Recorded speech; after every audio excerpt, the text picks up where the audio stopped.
자, 강의 시작해 보도록 하겠습니다. 자, 이번에는 기초통계학, 그래서 사회통계에서 대표값과 산포도, 비대칭도에 대해서 설명을 드릴 건데, 저도 솔직하게 말씀드리면 고등학교 때까지 수학이라는 부분을 그렇게 좋아하지는 않았습니다. 수학 자체를 그렇게 좋지는 못하고요. 저도 아직도 미분하고 적분 잘 못합니다. 그렇기 때문에 제가 말씀드리고자 하는 것은 풀 수 있는 것만 우선 풀자. 다시 한번 뭐라고요?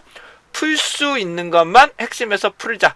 그리고 사경환이 설명하는 것만 집중해서 우선적으로 풀자 라는 것을 우선 강조드리고자 합니다. 그러니까 어차피 너무 어려운 걸 공부해봤자 여러분들이 따라가기가 되게 어렵기 때문에 우선은 풀 수 있는 것부터, 다시 한번 뭐라고요? 우선은 풀 수 있는 것만. 왜? 우리는 자격증이기 때문에 60점만 넘으면 되거든요. 특히 사회통계를 50점 이상만 맞으시면 됩니다. 나머지 조사반문론은 22개씩만 맞고 해당되는 사회통계는 51점, 52 정도만, 그러니까 22개, 20개만 이상 맞으면 충분히 가능합니다. 충분히 가능하다. 그래서 공학용 계산기가 반드시 있으면 세 문제에서 네 문제를 좀 더 쉽게 풀어볼 수가 있다는 부분이고요. 그 다음에 암기를 해야 되는 공식은 무조건 암기를 하셔야 됩니다. 방법이 없어요. 이거는 산수, 수학, 그 다음에 공식은 그냥 암기입니다. 암기. 이해하려고 하지 마세요. 그냥 암기입니다. 영어의 알파벳, 단어를 외우듯이 그냥 외워야 됩니다. 어떤 분들은 왜 이렇게 돼요? 왜 저렇게 돼요? 하시는데 그렇게 공부하시려면 몇 년간 공부를 하셔야 됩니다. 몇 년간 처음부터 이 수식이 왜 이렇게 나오는지 일일이 다 공부를 하셔야 되는데 그러지 마시고 제가 반드시 하라는 것만, 다시 뭐라고요? 제가 하라는 것만 집중해서 우선적으로 보시면 그래도 50점, 사회통계는 50점 이상은 충분히 나올 수 있다. 그리고 기출문제를 좀 많이 풀어봐라. 책은 10회분 정도는 계속 풀어보시고 너무 어렵겠다 그러면 그냥 포기한다. 아니면은 문제와 답만 외운다. 다시 뭐라고? 문제와 답만. 해당되는 답에 대한 숫자는 외우시게 되면 충분한 좋은 결과를 얻어낼 수 있다. 어차피 문제 은행이기 때문에. 그리고 그렇지만 제가 강조드리고자 하는 것은 나머지 것들은 다 잊어버려도 돼요. 뭐 어쩌고 저쩌고 하는데 추정과 가설 검정은 반드시 알고 가셔야 됩니다. 다시 말하고요. 추정과 가설 검정은 여러분들이 암기하는 것이 아니라 이해를 하면 되기 때문에 특히 작업형에서 유용하게 사용하게 됩니다. 그렇기 때문에 추정과 가설 검정만큼은 절대로 포기하지 마시고 본 강의를 열심히 수강하신다면 여러분들에게 좋은 결과가 있다는 것을 다시 한번 약속을 드릴 수 있도록 하겠습니다. 따라 하셔야 됩니다. 따라 하셔야 되고 200해서 우물우물 하셔야 돼요. 그러니까 따라하지 않으시면 절대로 실력이 늘어나지 않습니다. 그리고 주말마다 조금씩은 공부하시고 그다음에 아침에 일어나셔서 조금 앞뒤로 조금씩만 공부하시면 여러분들이 크게 도움이 된다는 거 다시 한번 강조드리고자 합니다. 충분히 하실 수 있습니다. 다시 한번 말씀드립니다. 충분히 하실 수 있습니다. 너무 도려하지 마시고 공학용 계산기를 많이 사용해봐라. 손에 좀 익히셔야 됩니다. 공학용 계산기가. 그래야 여러분들이 보다 원활하게 살펴보실 수 있을 거예요. 자, 이렇게까지 강조드리는 이유는 처음부터 너무 어렵게 하거나 포기하시는 분들이 너무 많아서 그런데요. 충분히 가능하다. 저도 원래 수포자였기 때문에 그 수포자가 여러분들에게 강의하는 정말 핵심적인 내용들에 대해서 말씀드리고자 합니다. 공식은 무조건 외우셔야 돼요. 다시 공식은 그냥 무조건 외워야 됩니다. 방법이 없어요. 그러니까 공식은 그냥 일어나자마자 외우고 이거 그냥 외우셔야 돼. 한 달만, 그러니까 시험 전까지만 빡시게 외우시고 그 다음에 공식은 잃어버리셔도 상관없습니다. 왜냐하면 작업형이나 그런 데서 공식이 전혀 들어가지 않거든요. 예. 자, 기초통계학입니다. 기초통계학에서 이제 대표값, 산포도, 비재칭도라고 나오시는데요. 하나씩 좀 살펴보겠습니다. 처음에 이제 도수분포표라고 나오는데 이 도수분포표는 정말로 만들려면 되게 힘들어요. 공식도 외우려면 정말로 힘들고 그런데 이런 공식은 어차피 못 외워요. 다시 한번 말씀드립니다. 이런 공식은 어차피 못 외워. 근데 필요한 것만 이해하자. 다시 뭐라고요? 필요한 것만 이해하자라는 것을 제 강의의 철칙입니다. 왜냐하면 어차피 나중에 하면 다 까먹기 때문에 할 수 있는 것만 하자는 겁니다. 이 도수분포표가 뭐냐 하면 이렇게 만드는 거예요. 여기서부터 여기까지가 몇 개냐. 다시 여기서부터 여기까지가 몇 개냐. 이것을 우리는 그리고 비율, 그 다음에 상대 도수, 누적 비율, 누적 상대 도수 이런 것들이 있습니다. 요 정도만 아시면 돼요. 요 정도만 아시기 때문에 여기서부터 여기까지가 몇 명이냐. 그걸 기준으로 전체에서 얼마 정도 퍼센트냐. 그 다음에 얘를 상대도수는 얘를 곱하기 100을 하는 거거든요. 그냥 그러니까 해당되는 부분이 전체에서 응답자 수를 그냥 나누면 상대 도수, 상대 빈도라고 합니다. 상대 빈도. 누적이라는 것이 계속 이렇게 누적을 한다. 그렇게 이해를 하시면 되시겠죠. 근데 중요한 게 있겠죠. 어떤 중요한 거냐. 여기의 간격과 여기의 간격이 같아야 되겠죠. 여기의 간격이 다 같아야 되고요.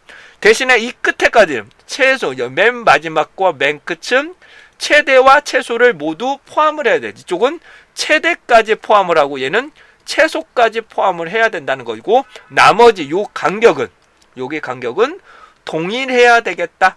그리고 여기에 해당되는 이게 몇 개로 구르면 되냐. 얘를 급의 간격, 해당되는 계급의 수죠. 계급의 수. 계급의 수가 실제로 몇 개가 있느냐. 이런 것들도 결정하실 수 있어야 되겠죠. 자, 하나씩 좀 설명드립니다. 이제 용어가 조금 어려운데요. 계급, 급, 간격 이런 것들이 상당히 헷갈리시는데 하나씩 좀 살펴보도록 하겠습니다. 이 양적인 자료를 한눈에 바라보기 위해서 어디서부터 어디까지가 몇 개가 있는지를 확인하는 것을 우리는 도수분포표라고 합니다. 그래서 모든 자료가 다 포함이 돼야 된다는 것이고요. 그래서 극단적인 수치를 나타내는 양극단을 빼고는 계급의 내죠. 내부의 구간은 동일해야 되고요. 빈도수를 파악한다. 뭐라고요?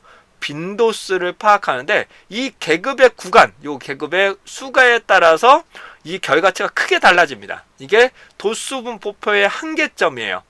한눈에 바라보기는 쉽지만 이 계급의 구간의 크기에 따라서 크게 차이가 난다. 이 부분에 대해서 말씀을 좀 드려볼게요. 이 계급이라는 것은 요겁니다. 여러분 직급이라고 생각해 보실게요. 뭐라고? 직급이 몇 개가 있느냐. 이것을 계급이라고 하고요. 직급이라고 생각하세요. 뭐라고요?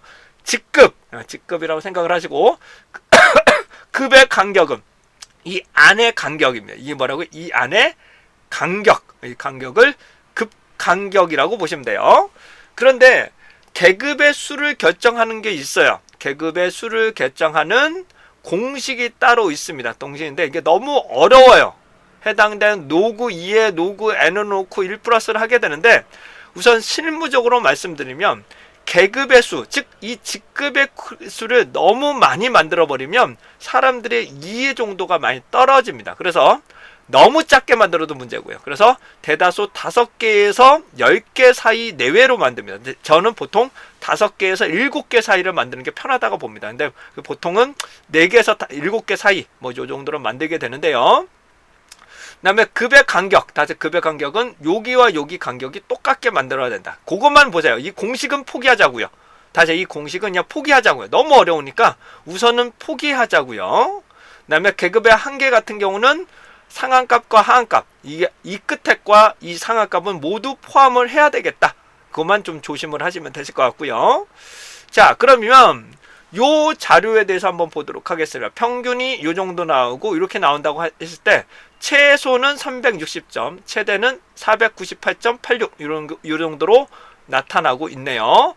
자, 이렇게 나타난다면 해당되는 부분이 498이니까 500까지 포함을 하면 좋겠죠. 얘는 500까지 포함을 하고 최소는 360이니까 그보다 작은 360까지만, 다시 360까지만 포함해도 충분한 문제가 해결될 수가 있겠죠. 그러니까 이 여기의 간격과 여기의 간격은 좀 다르지만 나머지 급의 간격은 동일하다라고 보실 수가 있겠고요.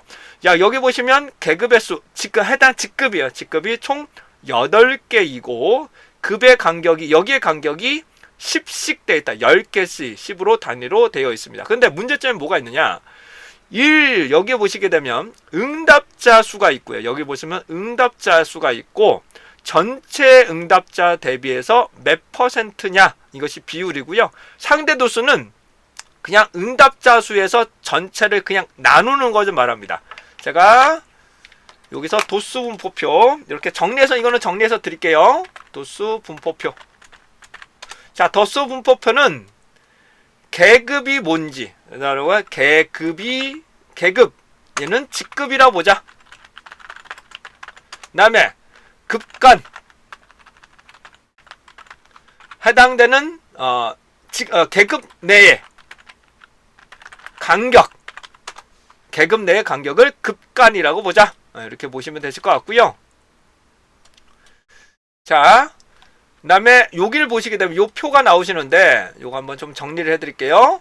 그래서 도수 분포표는 최소, 최대, 그 다음에 응답자 수 n이 포함이 되는 거죠. 응답자 수 n이 포함이 되는 거고요. 그 다음에 응답 비율, 그 다음에 상대 도수라는 것이 있습니다. 상대 도수, 상대 도수. 그 다음에 누적 비율, 그 다음에 누적 상대 도수라는 것이 있습니다. 자, 하나씩 좀 살펴보도록 하죠. 자, 계급이 현재 8개가 있다고 가정을 하고요. 그래서 제가 마음대로 넣어보겠습니다. 8개가 있다고 가정을 하고요. 네, 응답자 수를 보면 얘가 만약에 837, 얘가 1738이라고 가정을 하고, 자, 그 다음에 여기를 보시면 3600, 얘를 그냥 카피해서 넣을게요. 얘를 카피해서 넣겠습니다. 잠깐만 기다려주세요. 얘를 카피해서 넣을게요.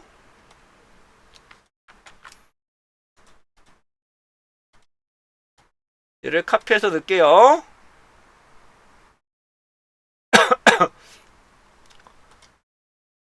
자, 잠깐만 기다려 주십시오.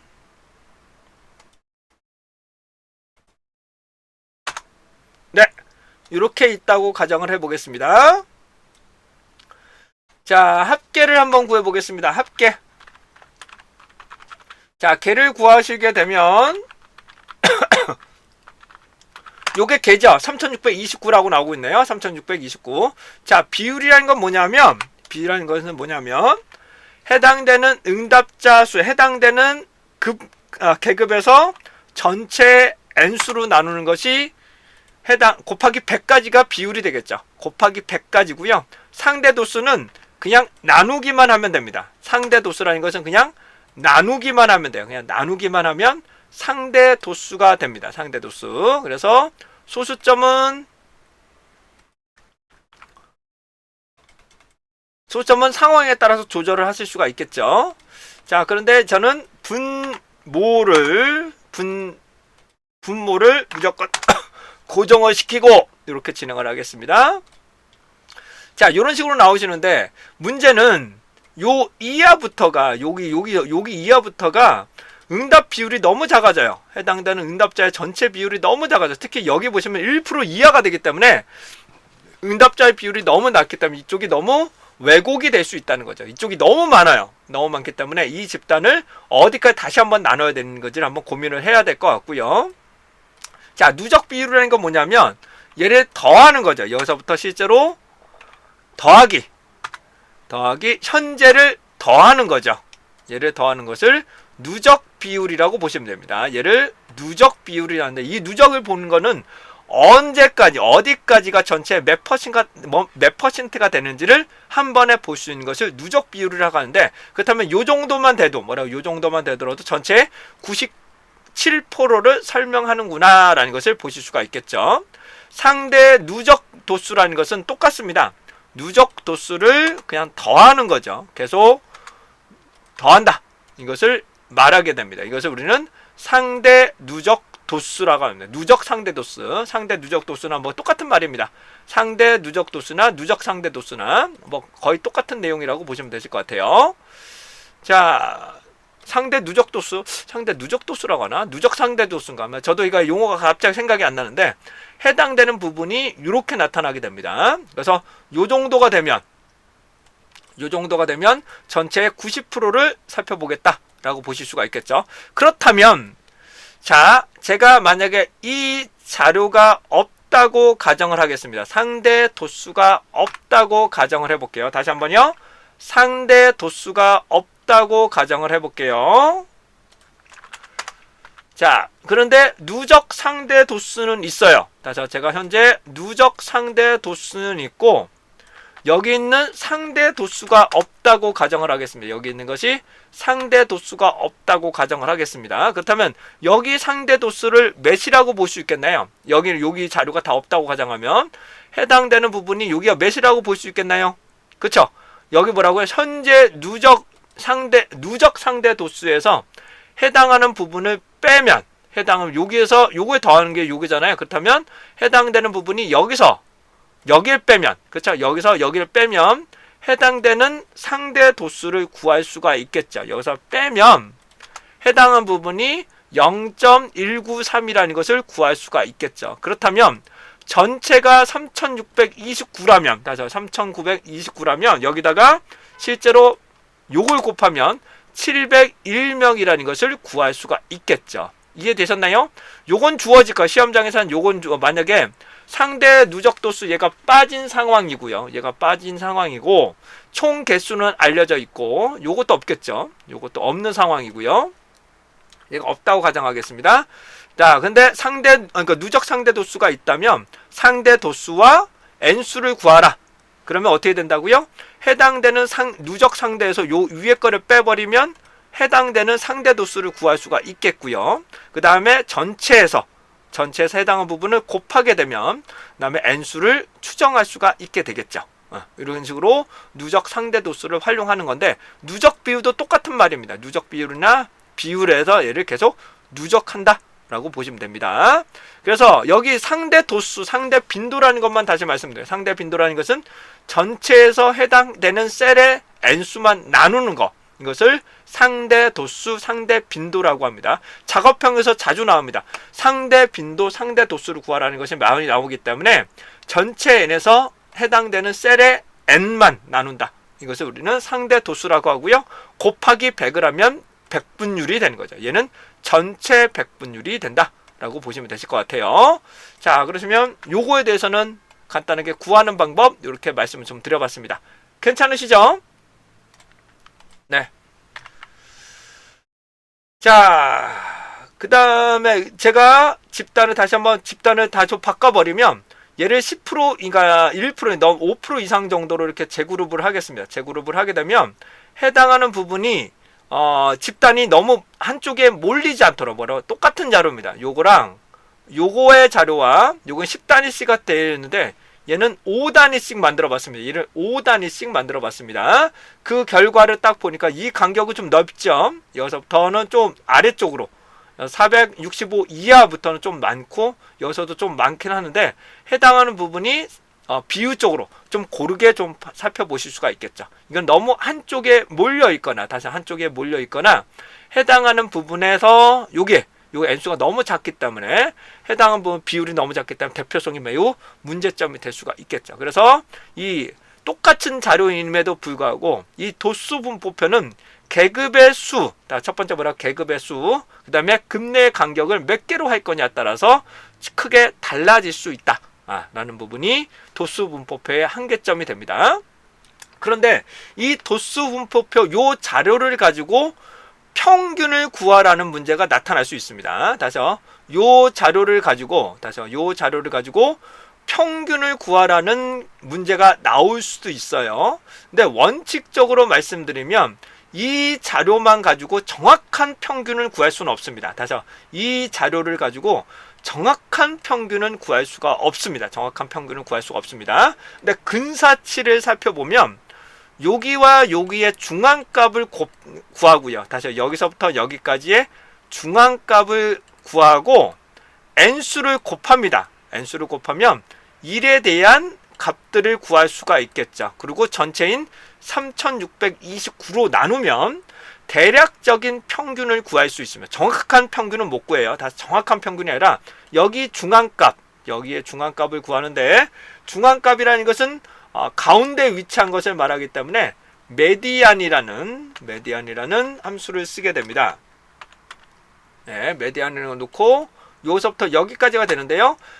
여기서부터 여기 놓고 나누기 2를 해도 되겠죠. 최대값에서 최소값 놓고 그냥 나누기 2를 해도 됩니다. 네, 그러면 495가 됩니다. 495. 다시 한번요. 480에서 490을 더하고 그리고 얘를 2로 나누면 가운데 위치한 값을 보실 수가 있게 되겠죠. 얘를 중앙값이라고 보실 수가 있는데 이 중앙값을 구하신 다음에 얘를 중앙값을 구하신 다음에 n수를 곱합니다. 얘를 뭐라고요? n수를 곱합니다.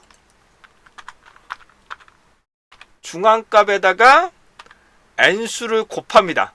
n수를 곱합니다. 그런 다음에 얘를 다 더해요. 얘를 다 더합니다. 얘를 다 더하신 다음에 얘가 총합이 되겠죠. 총합을 3629로 다시 한번 나눕니다. 얘를 3006으로 하게 되면 정확한 평균은 아니지만 대략적인 평균이 482.9 정도 될 것이다. 이렇게 계산하는 것을 말하게 됩니다.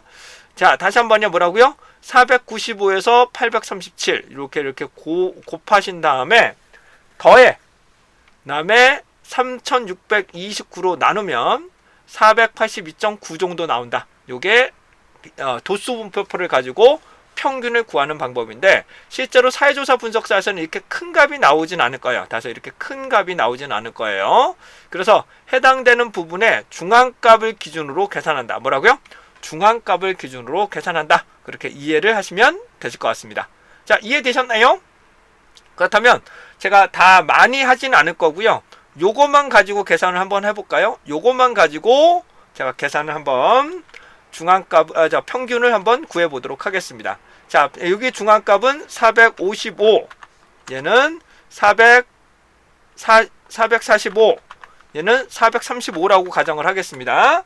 자, 저와 함께 공학용 계산기를 통해서 한번 풀어보도록 하겠습니다. 저와 함께 공학용 계산기를 통해서 얘를 곱하고 더한 다음에 전체의 평균을 한번 구해보도록 하겠습니다. 자, 어떻게 하는지 보여드릴게요. 천천히요. 400, 얘가 조금 작아서 얘를 조금 이동을 시키고 할게요. 조금만 기다려주세요. 얘를 조금 이동시키고 할게요. 죄송합니다. 자, 공학용 계산기를 통해서 한번 풀어보도록 하겠습니다. 자, 공학용 계산기를 저와 함께 시작해 보실까요? ON, 그 다음에 셋업을 누르신 다음에 컴프로 진행하겠습니다. 제가 계산하는 거 뭐라고요? 컴프. 자, 첫 번째입니다. 가로 열고 455. 우선은 455 곱하기 72가 되겠죠? 72. 그 다음에 더하기 가로 여시고 445 곱하기 25. 네. 그 다음에 더하기 가로 여시고 435 그 다음에 곱하기 4가 되겠죠. 그러면 얘가 45,625가 되고요. 얘를 기준으로 다시 한번 나눠봅니다. AN 다음에 분자키 ANS를 넣으면 4,500개가 들어가고요. 합계를 나오는 거고요. 얘를 또 더하면 되겠죠. 72 더하기 25 더하기 4를 누르시게 되면 평균적으로 요 정도 나온다. 다시 요 정도 해당되는 부분이 451.733 정도 나온다. 다시 뭐라고요? 451.733 요 정도를 구할 수가 있겠죠. 이렇게 구하는 방법이 있고요. 다른 방법을 한번 보여드리겠습니다. 이게 제대로 나오는지 한번 실험을 먼저 해보도록 하겠습니다. 이게 제대로 나오는지 한번 볼게요. 자, 첫 번째입니다. 셋업.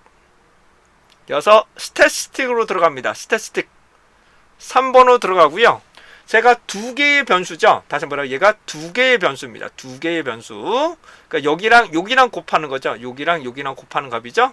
그래서 2번을 넣겠습니다. 2번 넣으면 XY가 되죠. 다시 XY가 되죠. 이제 여기서 나누는 455는 넣으시면 아래쪽으로 내려갑니다. 445는 435가 되겠죠? 근데 이 다음부터는 입력할 필요가 없죠? 그래서 얘를 오른쪽 놓고 아래쪽으로 넣으시면 다시 위로 올라가게 됩니다. 다시 한번요. 얘를 놓은 다음에 오른쪽 아래를 누르시면 여기에 맨 위로 올라가게 됩니다. 맨 위로. 다시 한번 할게요. 입력하신 다음에 오른쪽 아래를 누르시면 맨 위로 다시 한번 올라가게 됩니다. 그래서 72 25 그 다음에 넣고 4를 넣겠습니다. 자, 여기서부터가 중요합니다. 여기서부터가 중요한데요. 여기서 AC 키를 누르시면 안 되고요. 여기서 해당되는 부분이 여기서 ON 키를 누르시면 안 됩니다. 여기서 ON 키를 누르시는 게 아니라 여기서 AC 키를 먼저 누르시고요. 먼저 누르시고 얘가 Shift Statistic, 그래서 Shift Statistic을 누르면 얘가 sum, 그다음에 분산, 그다음에 회귀 분석 이런 것들을 구하게 되는데요. 3이라고 한번 눌러보겠습니다. 3이라고 딱 눌러버리면 어떻게 나오느냐? 여기 보시면 x, y를 곱하고 더한 값입니다. 다시 뭐라고요? x, y를 곱하고 더한 값. 얘는 뭐가 될까요? 얘의 제곱값의 합. 그 다음에 얘는 x, 요쪽의 합만 구하는 거죠. 요쪽의 합만 구하는 거고요. 요거는 y의 합만 구하는 거고요. 그 다음에 x 제곱에 봐요. 여기의 제곱값과 그 다음에 곱하기, 여기 y를 곱하고 더하는 값입니다. 근데 우선은 곱하기를 통해서 뭐라고요? 여기에 곱하기를 하고 더하는 거죠. 다시 x와 y를 곱하고 더한 값이 됩니다. 그래서 제가 5라고 한번 넣어보도록 하겠습니다. 5. 그리고 얘를 나누기. 그 다음에 얘가 72. 그렇죠? 여기 72. 그 다음에 25 더하기 4 놓을 건데, 이 스태티스틱에서는 분자키가 안 먹힙니다. 그래서 스태티스틱에서는 분자키가 안 먹힌다는 점은 좀 참고하셔야 돼요. 누르면 똑같이 451.733이라는 값을 구할 수가 있게 됩니다. 자, 이런 식으로 해당하는 값을 구할 수 있고요. 다시 Shift 스태틱을 누르셔서 4번을 누르시면 얘가 평균입니다. x의 평균, y의 평균. 다시 x의 평균, y의 평균. 얘는 모집단이니까 얘는 n으로 나누는 거고요. 모집단의 분산. 얘는 n-1로 나눈다. 얘는 뭐라고요? n-1로 나누는 거다. 이렇게 보시면 되시겠습니다. 근데 평균을 구할 필요가 없죠. 현재는 우리가 원하는 거는 평균을 구하는 게 아니라 곱한 거의 평균을 구해야 되니까. 그렇죠? 곱한 거의 평균을 구해야 되니까 여기서는 구할 수가 없습니다. 여기서는 구할 수가 없고요. 그래서 스태틱에서 해당하는 부분, 다시요. 스태틱에서 썸을 우선 다 더하고 n수로 나눈다. n수로 나누면 됩니다. 근데 얘는 현재 분자키가 안 먹힙니다. 이런 식으로 분자키가 안 먹힌다는 점은 참고하시기 바랍니다. 네. 여기서 다시 한번요. 여기 스태틱에서는 분자키가 먹히지 않는다. 분자키가 먹히지 않는다는 점은 조금 참고하시기 바랍니다. 자, 괜찮으시겠습니까? 네, 평균을 구하거나 요 공식을 구하는 것까지 하는 방법, 공학용 계산기를 통하는 방법까지 말씀 좀 드려봤습니다. 자, 다음은 이제 대표값입니다. 대표값인데요. 사회통계에서